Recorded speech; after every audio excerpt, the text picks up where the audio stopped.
हाँ, तो आज का वीडियो भी बहुत इंपॉर्टेंट होगा, बहुत सारे क्वेश्चन अपन करने वाले हैं। लेकिन एक छोटी सी बात बता दूं कि अपन ने सबसे पहले मतलब ये आई थिंक पार्ट 2 या पार्ट 3 के अंदर किया था अल्टामीरा, ठीक है, अल्टामीरा की गुफा। अल्टा गुफा का मतलब केव। तो ये जो अल्टामीरा की बात अपने पढ़ी थी ना, उसके बारे में तो लिख लिया कि स्पेन देश के अंदर है, वो अपन ने बात कर ली थी, स्पेन कंट्री के अंदर है। लेकिन छोटी सी स्टोरी भी है इसके अंदर, ठीक है।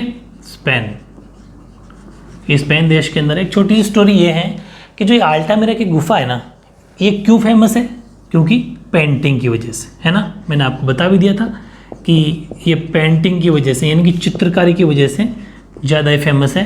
क्योंकि इसकी जो चित्रकारी है वो लेई से बनी हुई है। लेई मतलब कोई पेस्ट होता है, उसे लेई बोल दो चाहे पेस्ट बोल दो, उस पेस्ट से ये बनी हुई है, ठीक है। क्योंकि ये कलर से नहीं बनी हुई।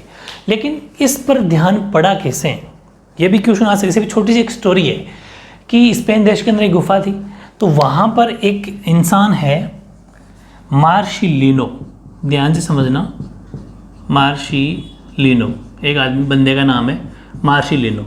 ये जो मार्सिलिनो है ना, ये पुरातत्वविद है, मतलब ये आर्कियोलॉजिस्ट है, जो खुदाई करते हैं, ऐसा खोदों में इंटरेस्ट रखने वाले, बड़ा शौकीन आदमी है, आर्कियोलॉजिस्ट है मार्सिलिनो, ठीक है। ये पुरातत्वविद है और ये ऐसी खोजबीन करता रहता है। अभी बता दूंगा पुरातत्वविद भी क्या होते हैं, आर्कियोलॉजिस्ट का मतलब क्या, उनके क्या काम होते हैं, वो भी आज क्वेश्चन लेने वाला हूँ। बहुत बेसिक है लेकिन बहुत इंपॉर्टेंट है, क्योंकि शब्द का पता तो चलना चाहिए। आप अपन बहुत कुछ पढ़ लेंगे, खुदाई करने वाले आर्कियोलॉजिस्ट होते हैं, लेकिन क्या इसका अर्थ क्या होता है जानना जरूरी, बता देंगे आज। तो ये मार्सिलिनो जो आदमी था, ये ऐसे ही इसकी नज़र इस पर नहीं पड़ी थी। इसकी बेटी थी, ध्यान रखना, इसकी डॉटर थी, उसका नाम था मारिया, ठीक है। उसकी बेटी का नाम था मारिया और वो खेल रही थी, छोटी सी बच्ची थी, खेल रही थी वहाँ पर। तो इस मारिया की नज़र है ना, वहाँ पर एक इस गुफा के ऊपर पड़ी। गुफा थी, ऐसे ही उसकी नज़र पड़ी उसके फर्श पे, जहाँ खेल रही थी फर्श पे ऐसे ही। तो जैसे ही फर्श पे नज़र पड़ी तो इसने ज़ोर से आवाज़ लगाई कि पापा पापा देखो देखो बेल, बेल होते हैं ना, बेल। उसने कहा पापा देखो देखो बेल बेल। तो छोटी बच्ची के ध्यान देते नहीं पेरेंट्स, कोई खास ध्यान दिया नहीं, मार्क्स लेने एक बार से इग्नोर क्या कर रही है, बच्ची खेल रही है, बेल क्या बेल, ठीक है। लेकिन फिर भी इसने बार बार कहा तो उसने फिर ध्यान दिया कि हाँ क्या हुआ। तो फिर उसने देखा कि यार ये तो पेंटिंग है, ठीक है। और उस पेंटिंग को फिर देखा, यार इस पर तो कलर भी नहीं किया हुआ, ये तो बिना रंग की बजाय ले या पेस्ट के द्वारा की गई है। तो ये छोटी सी स्टोरी थी। एग्जाम में क्वेश्चन आ सकता है कि मतलब ऑब्जेक्टिव में, कि जो मार्सिलिनो है, इसको इस पेंटिंग का पता किसके थ्रू लगा? तो इसको इसकी पेंटिंग का पता इसकी बेटी मारिया या फिर मारिया की वजह से लगा।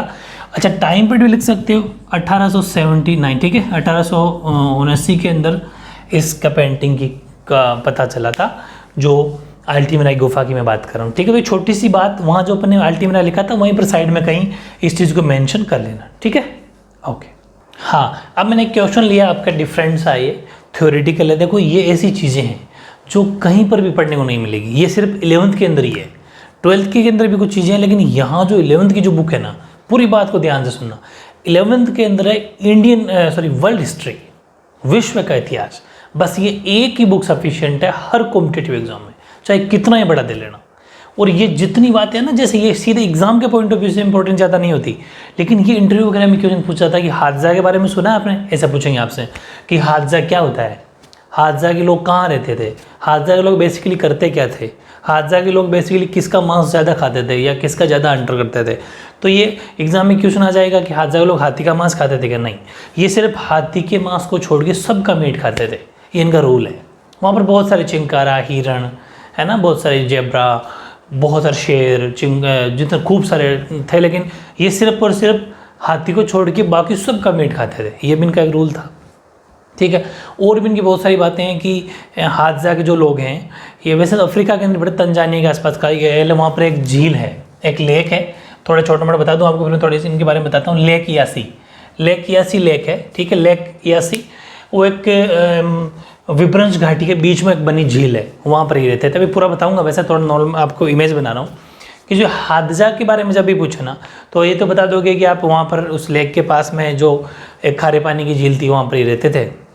कुछ खास बातें बताओ बोले आपसे, अगर पूछे कि कोई खास बात बताओ, तो हादसा के बारे में यही खास बात है कि हादसा के जो लोग हैं, इनको एक बात खास बात तो ये थी कि ये जो पानी का जो भी सोर्स होता था, जल स्रोत जो भी होता था ना कि पानी के जैसे, क्योंकि हमेशा इंसान पानी के पास में ही जाके बसता है, ये बेसिक रूल है। तो पानी का जो भी सोर्स होता था उसके पास में बसते थे, वो भी 1 किलोमीटर के डिस्टेंस पर, बस पानी के आसपास में 1 किलोमीटर डिस्टेंस के ऊपर ये अपना जो भी घर बनाते थे। दूसरी बात, ये घर कभी भी स्थायी नहीं बनाते, मतलब कभी भी ये परमानेंट अपना जो शिविर है या कैंप है वो नहीं लगाते, ये घूमते रहते थे, घूमंतु थे। मतलब कि जैसे यहाँ रह लिए, वहाँ पर जो फल फ्रूट्स या कंदमूल ये खाते थे, 80% तो ये वैसे फल फ्रूट्स वगैरह खाते, 20% ये मांस पे डिपेंड रहते थे और ये वो सब चीज़ खाते। जैसे वहाँ पर कोई फल फ्रूट्स या ये फल वगैरह ये ख़त्म हो जाते तो ये वहाँ से चला। अच्छा, वहाँ पर बहुत अच्छी क्वालिटी का शहद भी मिलता था, शहद, हनी, ठीक है, तो मधुमक्खी जो मिलता वो भी खाते थे खूब। तो ये जैसे ही उनके ख़त्म होता था ये वहाँ से दूसरी जगह चले जाते, फिर दूसरी जगह चले जाते। दूसरी बात, ये जहाँ पर भी जाते थे वो बिल्कुल प्लेन मैदान था, खुले घास के मैदान थे, ठीक है, ग्रासलैंड्स थे, ग्रास प्लैंड्स थे, प्लेन बोल दो चाहे ग्रासलैंड बोल दो, लेकिन ये कभी भी उन खुले मैदानों में नहीं रहते। ये जैसे वो घाटियाँ होती है बीच में, जहाँ पर बीच में जो सकरी सकरी गलियाँ सी हो, वहाँ पर रहते थे पानी के आसपास में, जहाँ पर सुविधाएं भी हो और सब कुछ हो, वरना जैसे ही ख़त्म वहाँ चले जाते थे। और दूसरी बात मैंने आपको बताई थी, हाथी का मांस नहीं खाते थे। इसलिए एक खास बात और इनकी, ये जहाँ पर भी रहते अपनी ज़मीन पर कब्जा नहीं मानते, ऐसा नहीं कहते थे कि ज़मीन हमारी है। ये भी क्वेश्चन अभी लिखा है मैंने यहाँ पर कि हादसा के जो लोग हैं वो ज़मीन पर अपने हक क्यों नहीं मांगते थे, क्योंकि इनको हक के मांगने की ज़रूरत कहाँ पड़ती है। ये तो यहाँ रहे वहाँ रहे, वहाँ खुली छूट थी, कहीं पर भी जाओ, किसी का भी शिकार करो, कोई टेंशन नहीं है। तो ये सब बातें थी। अब इसको और पढ़ेंगे तो हादसा के बारे में जितनी भी बातें थी मैंने सारे क्वेश्चन बना के लिख दिए, सिंगल क्वेश्चन आपकी बाहर नहीं जाएगा इससे, अगर क्वेश्चन आता है तो, ठीक है। तो बहुत बेसिक चीज़ें आपको ये बुक सिखाएगी, बहुत बेसिक चीज़ें कभी नहीं मिलेगी सीखने के लिए। कॉम्पिटेटिव एग्जाम में कब कॉम्पिटिशन अगर आप कहीं से कोचिंग भी करोगे ये बातें नहीं आएगी, बहुत टॉप लेवल की बुक है ये। तो देखो, हादसा जनसमूह कौन था, हु वॉज द हादसा, एग्जाम में क्वेश्चन आए तो आंसर ही लिखना है कि हादसा जनसमूह शिकारियों तथा संग्राहकों एक छोटा समूह था जो लेक यासी, ठीक है, ये ज़रूर याद रखना पड़ेगा आपको, लेक यासी, लेक यासी के खारे पानी की विभ्रंश घाटी में बनी झील, ठीक है, लेक यासी ऐसा मान लो कि झील है, खारे पानी की विभ्रंश घाटी बनी थी, उस झील के आसपास रहता था। तो लेक यासी भी अगर याद रह जाएगा तो ठीक है, बस वो आपका काम हो जाएगा। ये तो ऑब्जेक्टिव में आता है तो वैसे लेक यासी टिक कर दोगे। तो lake Eyasi salt rift valley lake थी, वहाँ पर ये रहते थे। Hadza small group of hunters and gathers living in the vicinity of lake Eyasi salt rift valley lake, ठीक है। ये बात तो 1 मार्क्स में याद हो गई। ये मैंने जानबूझ के अलग क्वेश्चन बनाया कि ये पूछे कि कौन थे तो ये बताना है। पहली मेन बात है कि शिकार करते थे, मतलब वे शिकारी थे, ठीक है। और दूसरा क्वेश्चन आता है कि हादसा जनसमूह जो था वो ज़मीन और जो संसाधन थे वहाँ के रिसोर्सेज थे उन पर अपना अधिकार क्यों नहीं जमाते थे। क्या कारण था कि वो जहाँ पर जैसे अपन जहाँ रहते हैं वो अपना घर होता है, अपन कहते हैं ये हमारा घर है, ये हमारा खेत है, लेकिन ये ऐसा क्यों नहीं कहते थे, अधिकार क्यों नहीं जमाते थे। क्वेश्चन बढ़िया है, बुक में डिट्टो क्वेश्चन बना हुआ है, तो इसको भी देखना है कि मेन कारण ये था कि हादसा लोग आमतौर पर अपने शिविर जल स्रोत से मात्र 1 किलो, ये भी डिस्टेंस भी याद करनी पड़ेगी, 1 किलोमीटर, भूल मत जाना। ये बारीक किसी क्वेश्चन जब आता है तो ऐसे क्वेश्चन में आ जाते हैं। तो 1 किलोमीटर की दूरी पर ही बनाते थे। हादसा लोग जिस देश में रहते थे वहाँ घास के खुले मैदान होते थे, लेकिन वे लोग कभी भी वहाँ अपने शिविर नहीं बनाते थे, ठीक है। वे अपने शिविर पेड़ों या चट्टानों के बीच तथा जहाँ पर सुविधाएं ज़्यादा हो मौजूद हो वहाँ पर स्थापित करते थे। तो काफ़ी सारी बातें समझ में आ गई कि ये 1 किलोमीटर डिस्टेंस पर रहते थे, खुले घास के मैदान थे आराम से, लेकिन नहीं रहते थे जहाँ पर जो पानी के स्रोत मिल जाए इनको, और बिल्कुल पेड़ होते थे ना, पेड़ और या चट्टाने, उनके बीच में जो संकरी जगह होती थी वहाँ रहते थे। ये इनका कुछ रूल था। The Hadza camp are normally sited within a kilometer, मतलब 1 kilometre of water course. The land where the Hadza people lived was open grass plains, but the Hadza never build camps there, लेकिन वो कभी भी अपने camps वहाँ पर नहीं बनाते थे। But they set up their camps between trees और rocks and where facilities were available, जहाँ पर फैसिलिटी भी अच्छी खासी मिल जाए और रॉक्स और ट्रीज के बीच में वहाँ वो रहते थे। मन किया कि बहुत हो गया यहाँ पर रह लिए तो चल दो, फिर वहाँ से दूसरी चले जाते। कितनी शानदार लाइफ होती है कि यहाँ फ्रूट्स खा लिए, मन भर गया, ठीक है, कुछ अच्छी क्वालिटी का और आगे चलते हैं, बिल्कुल फ्री है ना, बड़ी शानदार चीज़ है। तो ये चीज़ थी। वे अपना अधिकांश जीवन भोजन की तलाश व कंदमूल फल फूल की खोज में ही अस्थायी शिविरों बिताते थे। आराम से अच्छे अच्छे अपने कैंप लगाते, खाने का ज़्यादा था बस कि क्या खाना है, शाम को दिन में पेट भर जाए बस उतना सा। तो हमेशा ये उसमें खोज में रहते थे कि मुझे कुछ खाने को मिल जाए, कुछ फ्रूट्स मिल जाए, कंदमूल या फिर किसी शिकार वगैरह, ठीक है, ये सब मिल जाते थे, खा लेते थे। तो इनका बेसिकली बिजी रहते इसी काम में। They used to spend most of their lives in temporary camps in search of food and in search of vegetables, fruits etcetera. ये सब बातें अपने ओन वर्ड्स में भी लिख सकते हो, कोई दिक्कत वाली बात नहीं है। फिर क्या हुआ, जैसे ही फल फूल व शिकार कम होते, इनको लगता है कि यार अब तो यहाँ जहाँ रह रहे हैं और फल वगैरह मिल नहीं रहे, तो और शिकार भी कम ही मिल रहा है, तो उस स्थान को छोड़ देते। उस स्थान को छोड़कर पुनः अपने समूह के साथ दूसरे स्थान पर चल देते। चलो फिर नई खोज करते हैं और नई जगह दूसरी जगह चले जाते। क्यों? क्योंकि कोई भी व्यक्ति जहाँ चाहे शिकार कर सकता था, कोई कहीं पर भी जा सकता था, ठीक है। ये बेसिकली सब बातें छूट थी, यानी कि फ्लावर्स एंड हंटिंग होगी वर लेस। हाँ, कि जैसे as soon as the fruits flowers and hunting were less, तो दे लेफ्ट, वहाँ से चले जाते that place and again went to in search of another place with their group.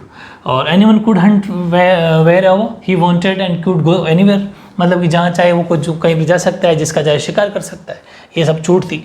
अब कुछ बातें और लिखते हैं अपन कि वे अपने भोजन का लगभग 80% भाग है ना, वो वनस्पतियों से, मतलब वनस्पतियों का मतलब हो जाता है वेजिटेशन, मगर अब जैसे कि फ्रूट्स हो गए, कंदमूल हो गए, ये सब खाते थे वो, ठीक है, इनसे करते थे। और तथा 20% वो भाग है ना मांस और शहद, ठीक है, अच्छी क्वालिटी का, कहते हैं कि शाही मधुमक्खियों का मांस, हनी खाते थे, शहद खाते थे, वो मिलता था, तो वो उससे वो अपना 20% पोर्शन अपने फूड का वहाँ से पूरा कर लेते। इस स्थिति में जमीन और संसाधनों पर उनके अधिकार का तो कोई प्रश्न ही नहीं उठता, क्योंकि उनको एक जगह रहना ही नहीं है, तो फिर वो क्यों ऐसा दावा करेंगे कि ज़मीन हमारी है, ठीक है। बहुत ही शानदार ऑथेंटिक आंसर है। अब अपन नेक्स्ट करते हैं कि एनीवन कुड हंट में, ये अपन पढ़ लिया। हाँ, probably as much as so 80% of their food of weight in vegetable, ठीक है, while meat and honey together account for the remaining 20%, ठीक है। तो in this situation the question of their right over the land and resources does not arise. ऐसा कोई question नहीं उठता कि ज़मीन हमारी, क्योंकि मामला ऐसा है, जहाँ मन किया वहाँ चले जाते हैं, तो उनको कोई अधिकार नहीं। मेन चीज़ लड़ाई किसकी, ज़मीनों के हक की, तो कोई लड़ाई झगड़ा नहीं होता, आराम से रहते अपना कोई, क्योंकि इनकी कोई ज़्यादा ज़रूरत भी नहीं पड़ती। नेक्स्ट अपन देखते हैं हादजा जनसमूह की 5 विशेषताएं। ये मैंने जानबूझ के क्वेश्चन फिर से लिखा है, वेरी इंपॉर्टेंट।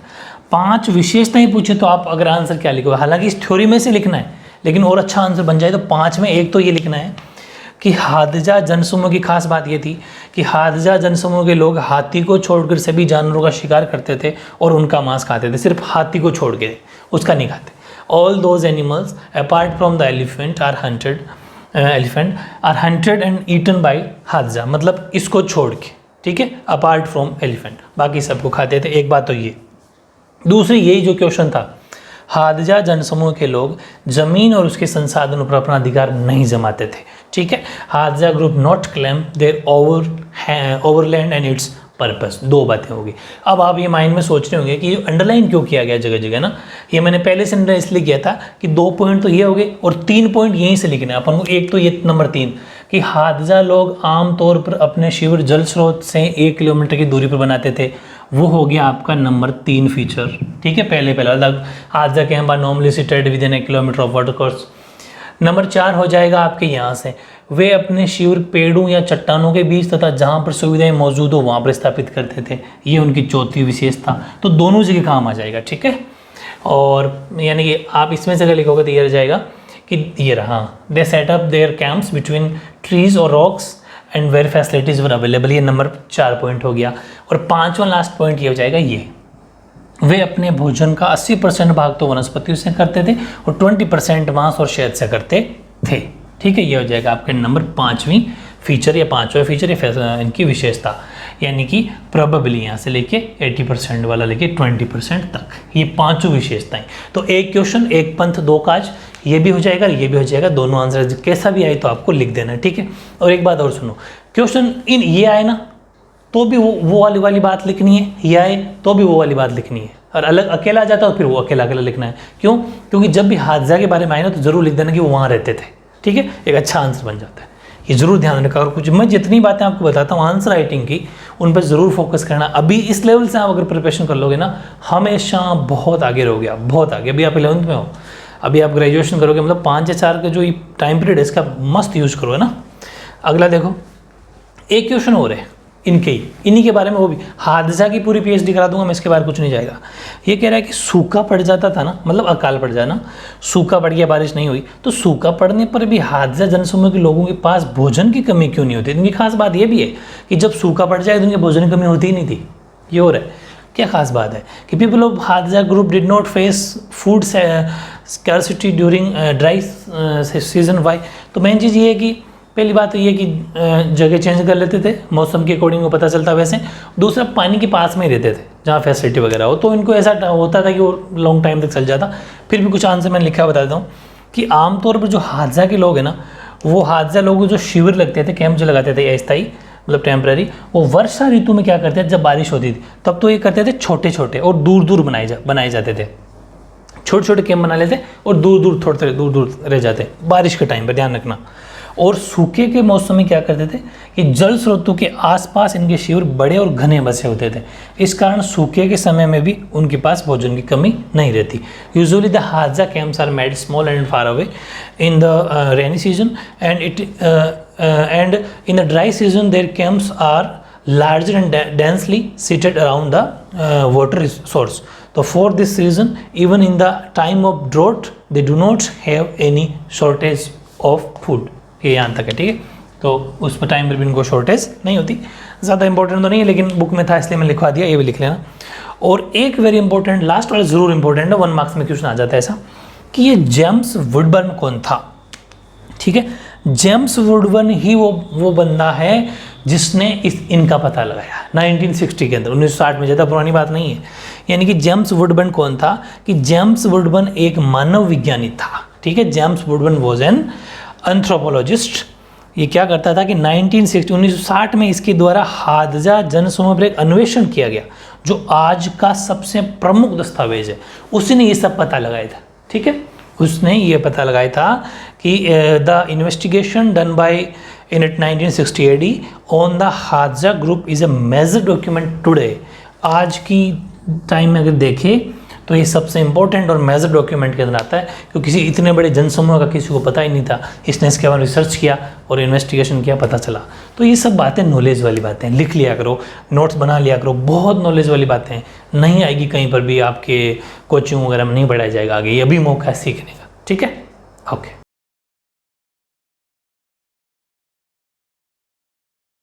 हाँ अब देखो नेक्स्ट क्वेश्चन। और ये 2-3 क्वेश्चन मैंने बिल्कुल बेसिक लिए हैं, बहुत बेसिक।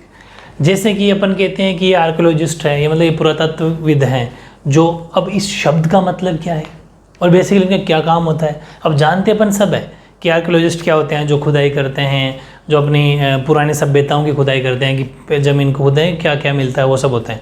लेकिन इनके बारे में लिखना हो तो कैसे लिखें, है ना। तो ये बेसिक क्वेश्चन जितने भी है बहुत अच्छे से करना है इनको।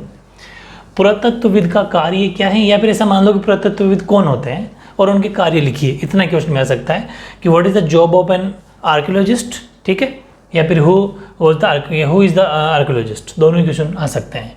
तो आंसर ये होगा कि पुरातत्वविद इतिहास से संबंधित होते हैं, ठीक है। यानी archaeologist are connected with history, जो इतिहास की बातें करते हैं, जो इतिहास से रिलेटेड होते हैं वो। और बेसिकली क्या होते हैं ये कि जो प्राचीन स्थल होते हैं ना, जो अपने एंशिएंट जो प्लेस होते हैं, उन प्राचीन स्थलों की खुदाई करके प्राचीन अवशेषों से प्राचीन मानव के, ध्यान रखना क्या कितने शब्द बोलते हिंदी में, ध्यान समझो। प्राचीन स्थल मतलब एंशिएंट प्लेस हो गए, वहाँ की करते हैं खुदाई। फिर जो प्राचीन अवशेष होते हैं उनसे, प्राचीन मतलब वो भी एंशिएंट, पूरा नहीं। और फिर प्राचीन मानव, जो एंशिएंट ह्यूमन कैसा था वो, के दैनिक जीवन से संबंधित बिंदुओं पर प्रकाश डालते हैं कि वो कैसे रहते थे। दैनिक का मतलब उनकी दिनचर्या कैसी थी, कैसे रहते थे, क्या खाते थे, क्या पीते थे, कैसे उनका डेवलपमेंट हो, वो सब उन पर प्रकाश डालने का मतलब उनका अध्ययन करते हैं, ऐसा मान लो, ठीक है। यानी कि आंसर अच्छे से लिखना। Archaeologist are connected with history excavating ancient sites from ancient remains to highlight on the points, या फिर study on the points related to the daily life of ancient humans. उनकी वो स्टडी करते हैं, उनको उनके हाईलाइट मतलब उनको ध्यान से देखते हैं, उनके बारे में रिसर्च करते हैं, वेरी इंपॉर्टेंट है। अब एग्जाम आ जाएगी इनका क्या काम है ना। तो मन से नहीं लिखना, जो मैंने 2 पॉइंट लिखे हैं वैसा का वैसा आंसर लिखे आना है कि पुरातत्वविद के प्रमुख कार्य, पहला मानव जीवन को समझने में इतिहासकार की सहायता करना, बिल्कुल सही है। To help the historian in understanding human life, यानी कि जो ह्यूमन लाइफ है उनको समझने के लिए, अंडरस्टैंडिंग के लिए ये उनकी हेल्प करते हैं। जो इतिहासकार होते हैं, जो बुकें छापते हैं, जो इतिहास की बातें करते हैं, उनकी ये हेल्प करते हैं। ठीक है। दूसरी बात, इनका क्या मेजर काम होता है इंपॉर्टेंट, वो है मानव जीवन से संबंधित बिंदुओं पर प्रकाश डालना, highlight on the points related to human life, कि इंसानों की जो मानव को जीवन जो था उनके क्या क्या मेन बिंदु थे, उन पर भी ये मतलब उनकी हेल्प करते हैं या फिर उनके बारे में भी जानकारी देते हैं। ये हो गया वेरी इंपॉर्टेंट छोटा सा क्वेश्चन, बेसिक सा तैयार। नेक्स्ट है, अब ये अपन वैसे तो सारी टेबल नहीं याद करनी, उनमें सिलेक्टेड मैं क्वेश्चन ले रहा हूँ, सारी टेबल नहीं याद करनी, एग्जाम के हिसाब से आती भी नहीं है, लेकिन ये एक दो टाइम पीरियड जो लिखा रहा हूँ लिख लेना कि क्रो-मैग्नन का काल क्या था, what was the period of Cro-Magnon, time period पूछा जा सकता है। ये क्यों इंपॉर्टेंट है कि क्योंकि अभी अपन जो अभी का मानव है, जो भी प्रेजेंट का ह्यूमन है, मॉडर्न ह्यूमन है, वो होमो सेपियंस का है। तो जो होमो सेपियंस का जो बंदा आता है ना, उसी को क्रो-मैग्नन टाइम पीरियड बोला जाता है। ठीक है। तो ध्यान रखना कि यूरोप में रहते थे, तो यूरोप में रहने वाले होमो सेपियंस को क्रो-मैग्नन कहा जाता है। ठीक है। तो जो होमो सेपियंस जिसमें अपन आते हैं, वही मैंने टाइम पीरियड बता रखा था, वही इसी को क्रो-मैग्नन कहा जाता है। और इसका समय पूछे तो वही 25,000 वर्ष पूर्व से लेके 1 लाख वर्ष ईसा पूर्व के मध्य था। 25,000 से लेके 1 लाख वर्ष ईसा पूर्व। ठीक है। पहले ये याद रखना है आपको, बिल्कुल ईजी है कि Homo sapiens living in Europe are called Cro-Magnon and their time was between about 25,000 years BC to 1 lakh years BC। ठीक है। ईसा पूर्व को BC बोलते हैं। ये चीज़ हो गई, अपने 2 इजी जिसे क्वेश्चन कंप्लीट हो गए। एक है 39, ये सिंपल है कि जैसे कि उच्चरित या फिर बोलचाल की भाषा का उदय कब हुआ, what did the rise of spoken या फिर स्पोकन लैंग्वेज, जो बोली जाती है भाषाएं, उसका कब मतलब उदय हुआ, वो कब सामने आई। तो ये भी ठीक ठाक क्वेश्चन छोटा सा। आपने पढ़ा था होमो हैबिलस, पढ़ा था ना, होमो इरेक्टस, होमो हैबिलस और होमो सैपियंस, 3 पढ़े थे अपन, होमो की 3 कैटेगरी थी। होमो हैबिलस का जो टाइम पीरियड है, होमो हैबिलस का जो इंसान है, मानव जो था, ऐसा माना जा रहा है। ठीक है। मान्यताएं कोई 100% श्योर नहीं है, लेकिन ये हिस्ट्री की बातें हैं, तो थोड़ी बहुत मान्यताएं अपन को मान के चलना पड़ता है कि ऐसी मान्यताएं हैं कि जो होमो हैबिलस था ना, उसके मस्तिष्क में कुछ विशेषताएं थी, जिसके कारण उच्चरित या फिर बोलचाल बोल दो, बोलचाल की भाषा का विकास हुआ, ऐसा माना जाता है। तो एग्जाम में क्वेश्चन आएगा कि बोलचाल की भाषा का विकास किस में माना जाता है, तो होमो हैबिलस। ठीक है। एक बात तो ये हो गई। संभवतः टाइम पीरियड पूछे तो संभवतः भाषा का विकास 20 लाख वर्ष पूर्व माना गया। तो संभवतः मतलब ऐसी पॉसिबिलिटी है। तो 20 लाख ईयर्स एगो, ध्यान रखना। It is believed that Homo habilis had some characteristics in the brain that led to the development of spoken language. Perhaps the development of language took place 20 lakh years ago. 2 बातें सीख गए। होमो habilis के अंदर के mind में ऐसी बात थी, जो समझने वाली भाषा, ये बोलने वाली भाषा का थोड़ा डेवलपमेंट हुआ, और एक टाइम पीरियड पूछे तो 20 लाख वर्ष पहले। ठीक है। और एक छोटा सा वेरी इंपॉर्टेंट क्वेश्चन, अब ये नए मैंने जो लाइन खींची, इसका मतलब एक नया टॉपिक शुरू हो गया, और वो है मॉडर्न ह्यूमन। ठीक है। या फिर मॉडर्न मैन लिख दिया मैंने, ये ह्यूमन लिख लो, एक ही बात है। ये वेरी इंपॉर्टेंट है, मॉडर्न मैन या फिर मॉडर्न ह्यूमन। ये एक अलग हेडिंग है, आधुनिक मानव। ठीक है। ये अपनी बुक में नया चैप्टर है, चैप्टर तो वही है, मतलब चैप्टर तो वही है, लेकिन उस चैप्टर में एक नया पार्ट है। ठीक है। वेरी इंपॉर्टेंट है कि आधुनिक मानव कैसे आया, उसका उद्भव कैसे हुआ, उसका ओरिजिनेट कैसे हुआ, वो क्वेश्चन, वो यही सब शुरू कर दिया है मैंने। अभी ये खत्म नहीं होगा आज, तो एक छोटा सा बेसिक क्वेश्चन लिया है। अब नेक्स्ट क्वेश्चन लूँगा, वो वेरी इंपॉर्टेंट होगा, वो भी इसी का होगा, फिर ये टॉपिक फिनिश हो जाएगा, फिर आगे बढ़ेंगे। ठीक है। तो ये नया टॉपिक है कि आधुनिक मानव का उद्भव कहाँ हुआ था। जो अभी मॉडर्न ह्यूमन है या फिर मॉडर्न ह्यूमन है, वो कहाँ स्टार्टिंग में कहाँ पैदा हुआ, ऐसा कैसा कह सकते हैं अपन, उसका आंसर तो वो ये है। हालांकि 100% इस पर भी कोई पुख्ता बात नहीं है, इस पर भी 2 मत है। ठीक है। यानी कि इस विषय पर 2 प्रचलित मत हैं, 2 मत चलते हैं, 2 विषय चलते हैं, 2 इशू हैं, लेकिन वो दोनों के दोनों एक दूसरे के विपरीत हैं। ठीक है। जो एक दूसरे के विपरीत है, there are 2 prevailing views on this issue which are completely opposite to each other, जो एक दूसरे के बिल्कुल अपोजिट है। एक कुछ बात कहता है तो दूसरा कुछ बात कहता है, दोनों अपोजिट है। पहला कौन सा, अच्छा, एग्जाम में 2 क्वेश्चन बन सकते हैं यहाँ पर, या तो ये हेडिंग आ जाए या फिर ये आ जाए कि रीजनल कॉन्टिन्यूटी मॉडल या फिर रिप्लेसमेंट मॉडल के बारे में बताइए। ठीक है, यानी कि हिंदी में बोलते हैं इसको क्षेत्रीय निरंतरता मॉडल या फिर प्रतिस्थापन मॉडल के बारे में बताइए। तो मॉडल का नाम आ जाए तो भी, या फिर ये हेडिंग आ जाए तो भी आंसर यही होगा। देखो पहला क्षेत्रीय निरंतरता मॉडल, ये क्या कहता है, इस मॉडल के अनुसार मानव की उत्पत्ति हुई थी अफ्रीका, एशिया और यूरोप के कई क्षेत्रों में हुई है। इस मॉडल का ऐसा मानना है, किसका, क्षेत्रीय निरंतरता model, regional continuity model. In this model, modern humans originated at several regions across Africa, Asia and Europe. ठीक है, ओके। नेक्स्ट क्या है कि अब ये जो भी कोई मॉडल देगा या फिर जो भी अपनी बात रखेगा, तो वो अपनी बात को स्वीकार करने के लिए, करवाने के लिए या मनाने के लिए कुछ अपनी सहमति देगा। तो देखो ये क्या कर रहे हैं कि अपने इस विचार को, मतलब अपने इस मॉडल की बात रखने के लिए, अपने इस विचार का समर्थन करने के लिए क्या करते हैं कि विद्वानों ने, जो इस मॉडल को मानने वाले विद्वान थे, उन विद्वानों ने आधुनिक मनुष्यों के, जो अभी मॉडर्न इंसान है ना अभी, उसके मनुष्यों के शारीरिक अंतर को सहसंबंधित करने का प्रयास किया, जो दर्शाता है कि विभिन्न क्षेत्रों से संबंधित है।